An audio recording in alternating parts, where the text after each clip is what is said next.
కొత్త సంవత్సరంలో చూస్తుండగానే 3 నెలలు గడిచిపోయాయి. జనవరి నుండి మార్చి నెలాఖరు వరకు తెలుగులో 77 సినిమాలొచ్చాయి. ఇందులో 56 స్ట్రెయిట్ తెలుగు సినిమాలు కాగా 21 డబ్బింగ్ సినిమాలు.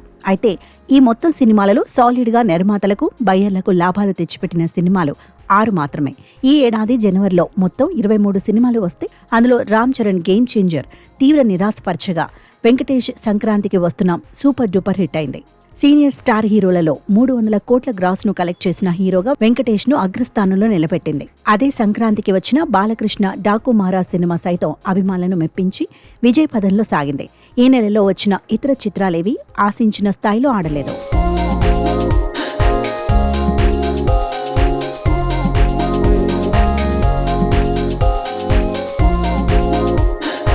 ఫిబ్రవరి మాసంలో 23 సినిమాలు విడుదలైతే అందులో 17 స్ట్రెయిట్ తెలుగు సినిమాలు, 6 డబ్బింగ్ చిత్రాలు ఉన్నాయి.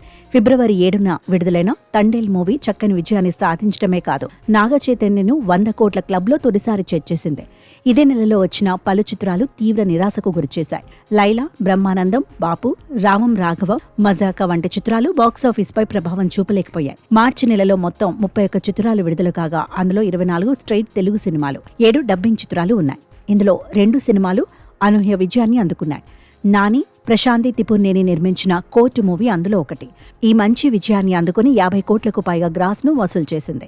డార్లింగ్ మూవీ పరాజయంతో డీలా పడ్డ ప్రియదర్శి కెరియర్ కు కోర్టు కొత్త ఊపిరిని అందించింది. ఇదే నెలలో 28న వచ్చిన మ్యాడ్ స్క్వేర్ కూడా యూత్ ను ఆకట్టుకుంది. ఈ సినిమాకు మంచి ఓపెనింగ్స్ రావడమే కాదు, రన్ కూడా బాగానే ఉండేలా కనిపిస్తోంది. ఈ నెలలో వచ్చిన ఇతర చిత్రాలు దిల్రుబా, పెళ్లికాని ప్రసాద్, షణ్ముఖ, రాబిన్ హుడ్ నిరాశపరిచాయి.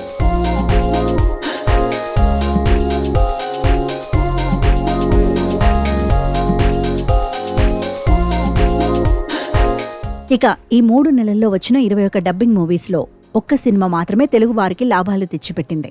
విశాల్ నటించిన మదగజ రాజా, విష్ణువర్ధన్ ప్రేమిస్తావా, ధనుష్ డైరెక్ట్ చేసిన జాబిలమ్మ నీకు అంత కోపమా, ఆది పినిశెట్టి శబ్దం, జీవా అగత్య, జీవి ప్రకాష్ కింగ్స్టన్, విక్రమ్ వీరధీర శూరన్ 2, హిందీ డబ్బింగ్ చిత్రాలు చావా, కిస్ కిస్ కిసిక్, మలయాళ డబ్బింగ్ మూవీలు Marco, identity, officer, Empuraan Telugu వారిని మాత్రం ఆకట్టుకోలేకపోయాయి. ఈ మొత్తం సినిమాలలో ప్రదీప్ రంగనాథన్ నటించిన రిటర్న్ ఆఫ్ ది డ్రాగన్ మాత్రమే విజయాన్ని సాధించింది. మొత్తం మీద ఈ 3 నెలల్లో సాలిడ్ హిట్ మూవీస్ అంటే కేవలం 6 మాత్రమే.